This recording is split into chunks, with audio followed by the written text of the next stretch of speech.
Hi everyone. അപ്പോൾ നമ്മൾ അടുത്ത കേസ് സിനേരിയോയിലേക്ക് പോവാണ്. തൊട്ടു മുമ്പത്തെ കേസ് സിനേരിയോ പോലെ തന്നെ ഒരു ബാലൻസ് ഷീറ്റ് തന്നിട്ടുണ്ട്. ആ ബാലൻസ് ഷീറ്റിൽ നമുക്ക് ടാക്സ് ബേസ് കണ്ടുപിടിക്കാനും ഡെഫേർഡ് ടാക്സ് കണ്ടുപിടിക്കാനുമുള്ള രണ്ട് സിറ്റുവേഷൻ തന്നെയാണ് ഈ ക്വസ്റ്റ്യനിലുള്ളത്. അപ്പോൾ നമുക്ക് നോക്കിയാൽ നമുക്ക് നോട്ട്സിലേക്ക് പോകാം. നേരെ എന്നിട്ട് അതിലുള്ള ഐറ്റം മാത്രം പിക്ക് ചെയ്യാം. ഓക്കെ അല്ലേ? അപ്പോൾ അതിൽ നമ്മളോട് ആദ്യം പറയുന്നത് ബാഡ് ഡെറ്റ്സ് പ്രൊവിഷൻ 1,30,000 ബുക്സിലുള്ളത്. And it relates to 2% debtors, to debtors എന്നാണ് പറയുന്നത്. അതിലൊരു ഡെറ്റർ എ ഉണ്ട്, 80,000 രൂപ അയാളുടെ കയ്യിൽ നിന്ന് കിട്ടാനുണ്ട്. ഇനി അതിൻ്റെ റിസീവബിൾ 20X2 X3 ഒറിജിനേറ്റ് ചെയ്തത്. X3 X4 ആയപ്പോൾ നമ്മൾ കംപ്ലീറ്റ് പ്രൊവിഷൻ ക്രിയേറ്റ് ചെയ്തു. ഇനി ഡെറ്റർ ബി ഉണ്ട്, അവിടെ 50,000 അങ്ങനെയാണ് 30 പ്രൊവിഷൻ ഉള്ളത്. അതിലും കഴിഞ്ഞ കൊല്ലം, അതായത് ഒറിജിനേറ്റ് ആയത് 20X3 X4 100% പ്രൊവിഷൻ ഈ വർഷവും റെക്കഗ്നൈസ് ചെയ്തു. ഇതാണ് സിറ്റുവേഷൻ ഉള്ളത്.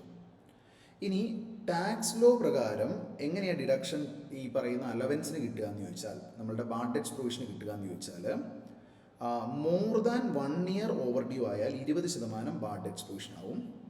ദെൻ വീണ്ടും ഒരു 30% more than 2 year over due ആയാൽ കിട്ടും. അതായത് 50% വരെ അത്രത്തേനും 2 വർഷങ്ങളിലായിട്ട് ക്ലെയിം ചെയ്യാം.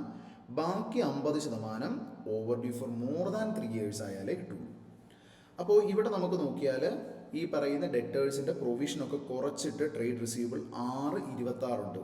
അപ്പം ട്രേഡ് റിസീവബിളിൻ്റെ ഇത് കുറയ്ക്കാതെ ഉള്ളത് 626 പ്ലസ് 1,30,000 നമുക്ക് എത്രയാണ്? 7,56,000 അല്ല, ശരിയല്ലേ?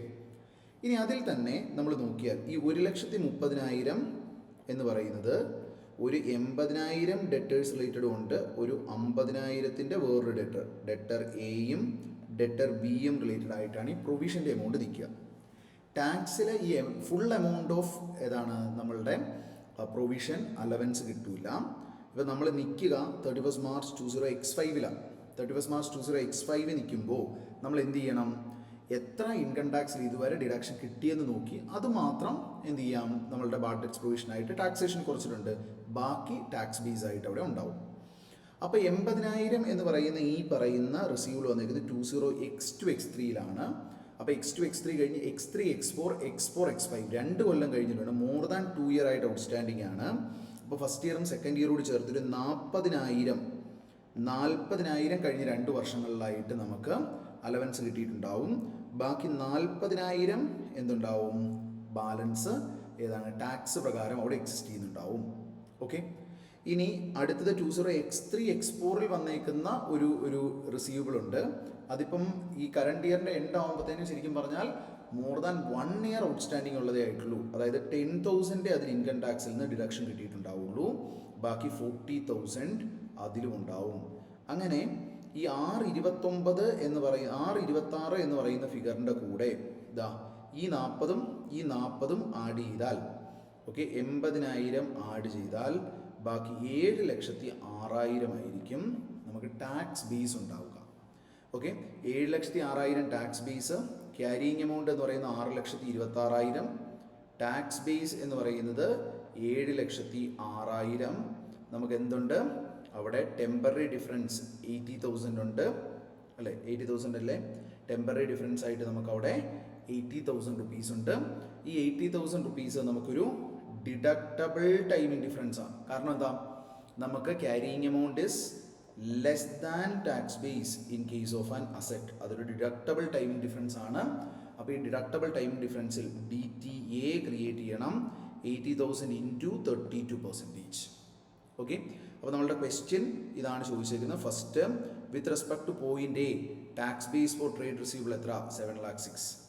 ഇനി with respect two point A deferred tax on receivable എത്രയാണ്? ഡെഫേർഡ് ടാക്സ് അസറ്റ് എത്ര ക്രിയേറ്റ് ചെയ്യണം? 80,000 ഇൻറ്റു നമുക്ക് നമ്മളുടെ 80,000 ഇൻറ്റു 32% അല്ലേ?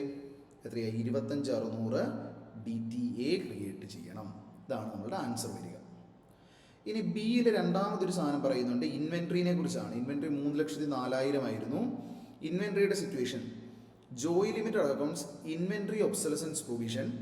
The new provision created in 20X4 X5 10,800 ആണ്. ടോട്ടൽ 18,000 പ്രൊവിഷൻ ഉണ്ട്. അതായത് ഇവിടെ 3,04,000 ഉണ്ട്. 3,04,000 അത് പ്രൊവിഷൻ കഴിഞ്ഞിട്ടുള്ള ഫിഗറാണ്. അപ്പോൾ പ്രൊവിഷൻ 18 കൂടി ആഡ് ചെയ്താൽ 3,22,000 ആണ് ശരിക്കും ഇൻവെൻട്രിയുടെ കോസ്റ്റ് ഉള്ളത്. നമ്മളുടെ നോൺ മൂവിങ് സ്റ്റോക്കിന് വേണ്ടി 18,000 പ്രൊവിഷൻ ക്രിയേറ്റ് ചെയ്തിട്ടാണ് 3,04,000 എന്ന് പറയുന്ന വാല്യൂ ഉള്ളത്. ഇനി പ്രൊവിഷൻ ക്രിയേറ്റ് ചെയ്യുന്ന ബുക്സിലുണ്ട്. ഇൻകം ടാക്സിൽ ഇതാണ് ജനറൽ പ്രൊവിഷൻ ഡിഡക്റ്റബിൾ അല്ല. അപ്പോൾ ഈ സംഭവം എന്താണ്? ഒരു അസറ്റാണ്. അസറ്റിൻ്റെ ഫ്യൂച്ചർ ഇക്കണോമിക് ബെനിഫിറ്റ് ഇൻവെൻട്രി വിൽക്കുമ്പോൾ കിട്ടുന്ന സെയിൽസ് ടാക്സബിൾ ആണ്. ടാക്സ് ചെയ്യുമ്പം ഈ പറയുന്ന പ്രൊവിഷൻ കുറയ്ക്കാത്തതുകൊണ്ട് ഫ്യൂച്ചറിൽ എക്സ്പെൻസ് ആയിട്ട് ഈ 322 കോസ്റ്റ് മൊത്തം നമുക്ക് ക്ലെയിം ചെയ്യാൻ പറ്റും. അപ്പോൾ ഫ്യൂച്ചർ ഡിഡക്റ്റബിൾ 322 കോസ്റ്റ് കംപ്ലീറ്റ് ഉണ്ട്. അപ്പോൾ നമുക്ക് എന്താണ്? നമ്മുടെ ടാക്സ് ബേസ് 322 ആയിരിക്കും. 3,04,000 ആയിരിക്കും carrying amount. 18,000 deductible timing difference ഉണ്ടാവും. അതിൽ ഡെഫർ ടാക്സ് അസറ്റ് ക്രിയേറ്റ് ചെയ്യണം. Okay, with respect two point B എത്രയാണ് ടാക്സ് ബേസ് ഫോർ ഇൻവെൻട്രി? 322. അപ്പോൾ നമുക്ക് എത്രയുണ്ട് ഡിഫറൻസ്? ഈ പറഞ്ഞ 18,000 ഡിഫറൻസ് ഉണ്ട്. ഈ 18,000 ഡിഫറൻസിൽ 32% എന്ന് പറഞ്ഞാൽ 5,760 DTA ക്രിയേറ്റ് ചെയ്യണം. ഇതാണ് നമ്മളുടെ ആൻസർ വരിക. അപ്പോൾ നോക്കി, ഇൻസ്റ്റിറ്റ്യൂട്ടും ഓപ്ഷൻ ഡി 7,06,000. നമുക്ക് മൊത്തം 756 ഉണ്ടായിരുന്നു. 40ഉം 10ഉം 50 ഓൾറെഡി ഇൻകം ടാക്സിൽ ക്ലെയിം വന്നേക്കുന്നത് 7,06,000. ഓക്കെ, ഇനി അതിൽ ഡിഫറൻസ് വന്നേക്കുന്നത് 80,000ൽ 25,600 നമ്മൾ ഡെഫർ ടാക്സ് അസറ്റ് ക്രിയേറ്റ് ചെയ്യണം. അടുത്തത് 322 ആണ്. നമുക്ക് 18,000 ടെമ്പററി ഡിഫറൻസ് ഉണ്ട്. 32% 5,760 നമ്മൾ ഡെഫർ ടാക്സ് അസറ്റ് ക്രിയേറ്റ് ചെയ്യണം. ഇതാണ് ഈ സിനേരിയോ ക്വസ്റ്റ്യൻ്റെ ആൻസേഴ്സ് വരിക. ഓക്കെ അല്ലേ? അപ്പോൾ ശരിക്കും പറഞ്ഞിട്ടുണ്ടെങ്കിൽ ഇൻസ്റ്റിറ്റ്യൂട്ടിന് ഇത് രണ്ടും കൂടി ചേർത്തിട്ട് ഒരു സിംഗിൾ ക്വസ്റ്റ്യൻ ആക്കി, അതായത് കേസ് സിനേരിയോ 5ഉം കേസ് സിനേരിയോ 6ഉം കൂടി ചേർത്തിട്ട് ഒരു സിംഗിൾ ക്വസ്റ്റ്യൻ ആക്കിയിട്ട് ഇതിൻ്റെ കംപ്ലീറ്റ് ഡെഫർ ടാക്സ് കാണിക്കാൻ വേണ്ടി 6 മാർക്കിനും 7 മാർക്കിനും ഒരു ക്വസ്റ്റ്യൻ ചോദിച്ചാലും നമ്മൾക്കൊരു ഡിസ്ക്രിപ്റ്റീവ് രീതിയിൽ വേണമെങ്കിൽ ഇൻസ്റ്റിറ്റ്യൂട്ടിന് ചോദിക്കാം. അല്ല, ഈ ഒരു സിനേരിയോ തന്നിട്ട് 3-4 സിറ്റുവേഷൻ തന്നിട്ട് അവിടെ എത്രയാണ് defer tax asset or liability, അല്ലെങ്കിൽ P&L ഇഫക്റ്റ് എത്ര, OCL എത്ര പോകണം, അങ്ങനെയുള്ള രീതിയിലും ഇൻസ്റ്റിറ്റ്യൂട്ടിന് ഇതിനകത്ത് നിന്ന് തന്നെ ക്വസ്റ്റ്യൻ ചോദിക്കാം. അപ്പോൾ ഈ സിനേരിയോനെ ബേസ് ചെയ്ത് പല രീതിയിലുള്ള MCQs അല്ലെങ്കിൽ ഡിസ്ക്രിപ്റ്റീവോ ഒക്കെ പോസിബിൾ ആയിട്ടുള്ള ഒരു ക്വസ്റ്റ്യൻ ആണ്. അപ്പോൾ എന്തായാലും നിങ്ങൾ റിവിഷൻ ടൈമിലും ഈ ക്വസ്റ്റ്യൻസ് ഒന്ന് ഇൻവോൾവ് ചെയ്യാനായിട്ട് ശ്രമിക്കുക.